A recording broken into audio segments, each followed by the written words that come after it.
Hold me close till I get up. Time is barely on our side. I don't wanna waste what's left. The storms we chase are leading us.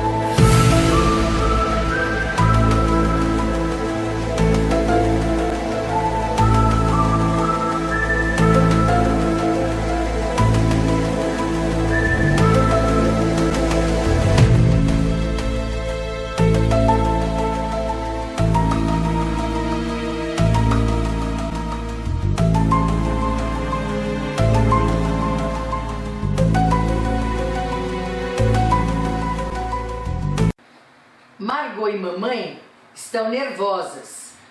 Psyu, papai, fique quieto. Otto Frank, Psyu, são 8h30. Você não pode continuar com a torneira aberta. Ande sem fazer barulho. Quando são 8h30, ele precisa estar na sala.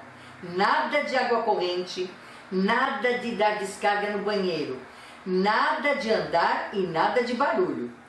Enquanto o pessoal do escritório não chega, os sons viajam com facilidade até o armazém. O diário de Anne Frank, 23 de agosto de 1943, 13h43 da madrugada. Bem-vindo, meus amigos. O assunto de hoje é o diário da jovem judia Anne Frank, que em isolamento nos dá força em tempos de pandemia. Anne Frank nasceu em Frankfurt, na Alemanha, em 12 de junho de 1929 e faleceu em março de 1945. Era uma adolescente alemã-holandesa de origem judaica e viveu em Amsterdã, na Holanda. Ela escreveu um diário onde documenta sua vida em isolamento de 1942 a 1944, escondida num pequeno espaço durante a ocupação alemã na Holanda, durante a Segunda Guerra Mundial. Seu diário foi publicado primeiro em holandês em 1947, depois em inglês em 1952 e foi traduzido em mais de 70 idiomas. Já virou também peça de teatro e filmes. Por ser judia, ela perdeu a sua cidadania alemã em 1941. O que significa isso? Vamos supor você, Ana Maria Andriolo da Silva. Então, esse Silva é de origem judaica. Então, quem já tinha esse sobrenome, embora nascesse na Alemanha, com a cidadania alemã, aparecia a palavra Silva, que era de origem judaica. Então, eles já pegavam por aí. Então, essas pessoas foram caçadas e eles não as consideravam mais como alemãs, e sim judias. Em maio de 1940, os Frank, a família, ela e toda a sua família, eles ficaram encurralados atrás de uma estante de livros num prédio onde o seu pai anteriormente trabalhava. Então tinha um corredor, a estante de livros, e aqui era o escritório, onde as pessoas trabalhavam. Só para vocês terem uma ideia, né? É aquele cubículo isolada e as pessoas trabalhando aqui de dia, e tinha que ter um silêncio absoluto atrás dessa biblioteca para ninguém desconfiar que tinham mais de 8 pessoas lá dentro. Só para vocês terem uma ideia o que é um isolamento. Mas devido a uma denúncia, a Gestapo, em agosto de 1944, prendeu todos. E faltava só um ano para o final da guerra, da Segunda Guerra Mundial. Otto Frank, o pai da Anne, né, era casado com Edith e ele tinha duas filhas, Margot e Anne. E foi o único que sobreviveu ao Holocausto. As duas irmãs foram separadas de sua mãe e transferidas para Bergen-Belsen. Todos foram mortos. Ana acabou morrendo de tifo, que é uma doença contagiosa, causada por uma bactéria que é transmitida pelas fezes do piolho. Ela penetra no corpo e ataca o trato respiratório, levando a uma pneumonia e também atingir muitos olhos. E a maioria dessas pessoas do campo de concentração ficavam muito subnutridas, não tinham também como se banhar, ter higiene, e elas normalmente morriam de tifo. Dois colegas de trabalho de Otto, pai das meninas, Miep Gis e Beppe Volskill. Gente, me desculpe, eu não sei falar alemão, mas eu queria falar dessas duas pessoas. Eles eram colegas de trabalho de Otto e ambos que conseguiram esconder as duas famílias que estavam atrás daquela estante, né, daquela biblioteca. E eles levavam comida e artigos de higiene durante 2 anos quase. Eles fizeram isso. E Miep foi o responsável de encontrar os diários de Anne. Depois da guerra, ele foi lá e achou os diários de Anne. E ele e o pai de Anne, que foi o único sobrevivente, se dedicaram a fazer a divulgação do mesmo, que virou o livro, que eu já disse para vocês que foi editado em mais de 70 línguas, né? Esse Miep, ele faleceu em 2010, recentemente, né? E Pebe em 1983. Eles também ajudaram um garoto, um adolescente, chamado Vitor Köhler e o Hannes Kilman, que também faleceu em 1981 e 1959, respectivamente. Então, eles também eram da outra família que estava escondida e foram ajudados. Esses sobreviveram. Tem um trecho do livro da Anne, no isolamento, que ela coloca que ela estava assim, gostando muito de um rapaz que era da outra família, que também estava lá com ela no isolamento. Peter Van Pels, que também, infelizmente, acabou falecendo no campo de concentração de Mauthausen. Em 1999, a revista Time nomeou Anne Frank entre os heróis e ícones do século XX. Com um diário mantido em um sótão secreto, ela enfrentou os nazistas e deu uma voz ardente à luta pela dignidade humana. Hoje, sua casa em Amsterdã tornou-se um museu visitado por gente do mundo todo. E eles fizeram até uma estátua em homenagem à menina. Então muitos turistas vão lá, visitam o museu e tiram fotos com a imagem da Anne, né? Bem, meus amigos, eu escolhi esse texto, né, esse livro dessa vez, porque Anne viveu num isolamento durante 2 anos.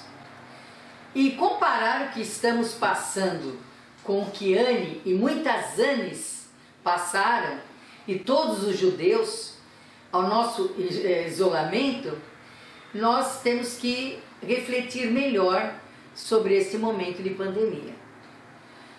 O drama dos judeus presos em 4 paredes para esconder dos genocidas nazistas, e vendo esses fatos, podemos todos dar um significado mais humilde em relação aos transtornos da pandemia atual. E de maneira nenhuma nós podemos deixar passar essas mensagens que essa menina de só 15 anos de idade passou, relatando os horrores do isolamento, né?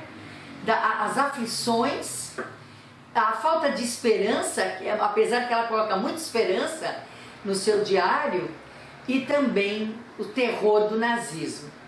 Em nenhum momento hoje nós podemos nos permitir a qualquer gesto, a qualquer frase, a qualquer palavra, a qualquer ditador que vanglorie esses assassinos e genocídios da história. A gente compreende, eu já estou mais 100 dias em isolamento. Há momentos de angústia, de tristeza, ansiedade, saudade, né, dos nossos amigos, da nossa família, dos nossos filhos e netos. Então veja bem, nós temos que ver que tem pessoas que realmente estão precisando trabalhar por necessidade econômica e aqueles que estão nos serviços essenciais. Mas que nós temos que pensar mais são nesses que estão à frente da doença, os médicos, os enfermeiros, os técnicos, as pessoas que estão na ambulância. E há muito egoísmo. Tem pessoas que vão para a rua, existe uma ordem que tem que usar máscara. Por que não usa máscara? Nós temos que cobrar. Nós temos que falar, põe a máscara. Por quê? Você tem que se proteger e tem que proteger principalmente o sistema de saúde, essas pessoas que estão lá. A gente vê pessoas na praia, garotas lá tirando foto. Essa semana aí eu vi um monte de gente na internet postando na praia numa boa, ou com as amigas, se exibindo. Só que vocês, minhas meninas, vocês vão levar para sua casa, vão levar para sua mãe, para o seu pai e para sua avó o vírus. Então vamos parar de negar isso. O vírus é altamente contagioso. E a falta de sensibilidade de ver tantas mortes crescendo diariamente, parece que já se acostumaram com os números. Então, gente, vamos cobrar. E eu tenho um recado aqui, porque eu morei na Grécia. Os gregos, depois eu vou falar, porque a Grécia conseguiu controlar a pandemia muito bem. Lá é assim, um cobra do outro. Então, se você estiver andando, eu acho que você não vai brigar, né? Mas vai cobrar, meu amigo, põe a máscara, se protege. Nós que temos que fazer isso. Então existe uma flexibilidade, as igrejas também agora resolveram abrir, porque a pessoa precisa como se diz, aquele espaço, né, para rezar, porque acredito que a gente pode muito bem, Deus está em todos os lugares, né, o Espírito Santo está no nosso coração, mas tem gente que precisa ir lá, e tudo bem. Mas tudo isso é escolha sua. Se você puder, fique em casa. Se proteja, pode abrir tudo, mas eu não vou, eu fico aqui, eu estou colaborando. Então, é cada um responsável.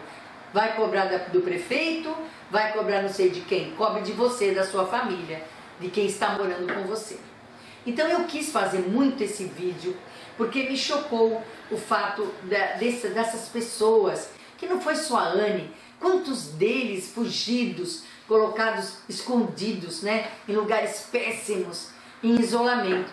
E a gente com internet, a gente com televisão, a maioria, né, tem pessoas que não, com celulares, estão reclamando muito, estão muito ansiosas. Então vamos nos acalmar, vamos ser menos egoístas e vamos pensar que tantas pessoas já passaram coisas piores do que nós estamos passando. Vá ver lá na história, eu vou trazer para vocês muitas histórias sobre os livros, porque os livros estão lá para mostrar para a gente as aflições e o que acontecia com essas pessoas, tá? Então, pense nisso, se protejam e procurem viver mais feliz, né, meus queridos? Não vamos ficar aflitos, não. Tudo vai passar, com certeza. Paciência, né? Mas vai passar. Muito obrigada pela atenção e mais uma vez, Namastê. E eu quero terminar o vídeo com uma música. Esqueça seus problemas, é só você tentar. Procure um momento apenas, procure imaginar e acreditar num sonho de um mundo bem melhor. Esqueça a guerra e a fome e toda a confusão causada pelo homem e sua ambição. Esqueça e imagine todo mundo em paz. Eu não sei, pode ser que eu seja um sonhador, mas se você quer saber, o caminho é o amor. Esqueça o que já foi dito e o que você já viu, o que foi prometido e que ninguém cumpriu. Esqueça e imagine o que você quiser. Eu não sei, pode ser que eu seja apenas um sonhador, mas se você quer saber, o caminho é o amor. Paulo Ricardo. Versão Imagine John Lennon.